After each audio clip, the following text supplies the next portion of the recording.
Lok Sabha vote যতই এগিয়ে আসছে ততই কিন্তু আপনারা অপেক্ষা করছেন যে বিজেপির চতুর্থ দফার লিস্ট কবে জারি করে। বিজেপির চতুর্থ দফার লিস্ট কিন্তু জারি করে দেওয়া হয়েছে।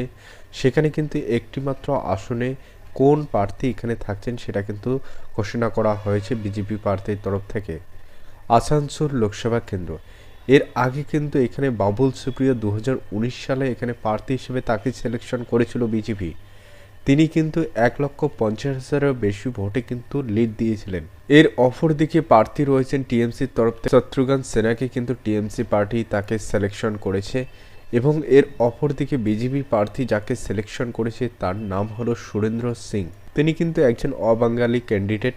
এই লোকসভা আসনটিতে কিন্তু অবাঙালিও অনেকটা পরিমাণে রয়েছে। এই কারণে কিন্তু বিজেপি ভালোভাবে সিলেকশন করেছে যে কোন প্রার্থীকে এখানে দাঁড় করালে সেই আসনে কিন্তু জয় পাওয়ার সম্ভাবনা একটু বেশি রয়েছে। এর আগের ভিডিওতে কিন্তু আপনাদেরকে পরিষ্কার বলেছিলাম যে সুরেন্দ্র সিং কিন্তু এই লোকসভা আসনটিতে দাঁড়াবে। এখানে কিন্তু 100% তিনি কিন্তু এই লোকসভা আসনটিতে দাঁড়িয়েছে।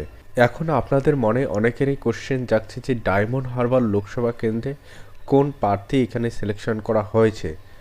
ডায়মন্ড হারবার লোকসভা কেন্দ্রে এখনও অবধি কিন্তু কোনো রকম প্রার্থী সিলেকশন করেনি বিজেপি। কেন সিলেকশন করতে পারছে না? বিজেপির হাতে কি কোনো প্রার্থী এখনও অবধি সিলেকশন করতে পারছে না, বা বিজেপি কি ভয় পেয়েছে অভিষেক ব্যানার্জিকে দেখে? তো এটা কোনো রকম কোনো এক্সকিউজ নয়। বিজেপি প্রার্থী দিচ্ছে না সেটা তাদের সিদ্ধান্ত। তারা কিন্তু নিজের ইচ্ছায় সেখানে প্রার্থী দিচ্ছে না। যেটা সূত্র মারফত খবর আসছে, সেখানকার যে মণ্ডল সভাপতি রয়েছেন বা অন্যান্য বিজেপি যে কর্মীরা রয়েছেন তাদেরকে কিন্তু বিভিন্ন কারণে জেলে ভরে দেওয়া হচ্ছে। এর ফলে কিন্তু বিজেপি সরকার সেই লোকসভা আসনটিতে প্রার্থী এই জন্য ঘোষণা করছে না। যদি সেই লোকসভা আসনটিতে প্রার্থী ঘোষণা করে, কোনো কারণে যদি তাকে জেলবন্দি করে, তাহলে কিন্তু সমস্যায় পড়বে বিজেপি সরকার। এর ফলে কিন্তু অনেকটা পিছিয়ে আসবে বিজেপি সরকার। তার ফলে কিন্তু এখনও অবধি প্রার্থী ঘোষণা করছে না বিজেপি সরকার। কারণ পশ্চিমবঙ্গের 7টি দফায় ভোট অনুষ্ঠিত হবে। লাস্ট যে দফাটি রয়েছে 7তম দফা, সেই দফায় কিন্তু ডায়মন্ড হারবার লোকসভা কেন্দ্রে ভোট অনুষ্ঠিত হবে।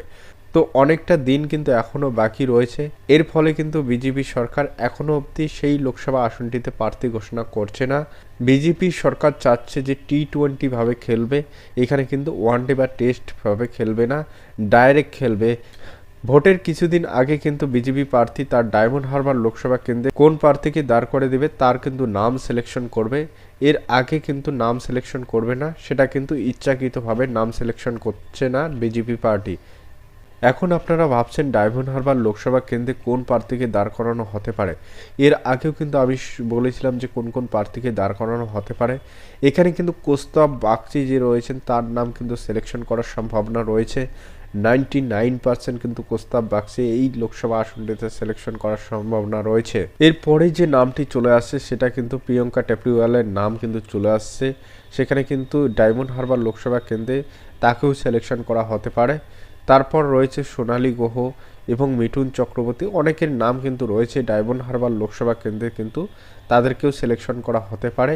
কিন্তু সবথেকে যে বেশি সিলেকশন হার রয়েছে তিনি হলেন কৌস্তব বাগচি, তাকে কিন্তু সিলেকশন করা হতে পারে ডায়মন্ড হারবার লোকসভা কেন্দ্রে। এখানে আইএসএফের প্রার্থী কিন্তু নওশাদ সিদ্দিকী এখানে দাঁড়ানোর কথা ছিল, তিনি কিন্তু এই লোকসভা আসনটিতে দাঁড়াচ্ছেন না, অন্য একজন দাঁড়াচ্ছেন। তাই কিন্তু এখানে ত্রিমুখীয়া লড়াই দেখতে পারবেন না আপনারা। যদি নওশাদ সিদ্দিকী এই লোকসভা আসনটিতে দাঁড়াতো তাহলে কিন্তু ত্রিমুখীয়া একটি লড়াই আপনারা দেখতে পারতেন। এখন যে লড়াই আপনারা দেখবেন সেটা কিন্তু দুমুখিয়া লড়াই। বিজেপি এবং টিএমসির মধ্যে কিন্তু একটা হাড্ডাহাড্ডি লড়াই আপনারা দেখতে পারবেন ভোটের ময়দানে। এখানে কিন্তু বামফ্রন্টের প্রার্থী দেওয়া হয়েছে, তবু কিন্তু এখানে বামফ্রন্টের যেহেতু অস্তিত্ব নেই, সেই কারণে কিন্তু এখানে সেই রকম একটা প্রভাব ফেলতে পারবে না বাম প্রার্থী। এবং এখানে কিছু ভোট হয়তো এখানে বাম প্রার্থীর ঝুলিতে যাবে, কিন্তু হাড্ডাহাড্ডি লড়াই হবে বিজেপি এবং টিএমসির মধ্যে। বিজেপি বনাম টিএমসি পার্টির মধ্যে হাড্ডাহাড্ডি লড়াই আপনারা দেখতে পারবেন ডায়মন্ড হারবার লোকসভা কেন্দ্রে। তো অনেকটা সময় কিন্তু বাকি রয়েছে ডায়মন্ড হারবার লোকসভা কেন্দ্রে এখানে বিজেপি প্রার্থী ঘোষণা করার। আপনারা কিন্তু অপেক্ষা করে থাকুন। বিজেপির প্রার্থী এখানে ডায়মন্ড হারবার লোকসভা কেন্দ্রে অনেকটা পরে কিন্তু ঘোষণা করবে, এখনও 2 মাসের মতো বাকি রয়েছে। এই কারণে কিন্তু বিজেপি প্রার্থী সেই লোকসভা আসনটিতে লেট করে দিচ্ছে ইচ্ছাকৃতভাবে। যার ফলে কিন্তু কোনো রকম প্রভাব যাতে বিজেপির প্রার্থীর উপর না পড়ে, এর ফলে কিন্তু প্রার্থীকে লেটে সিলেকশন করা হচ্ছে।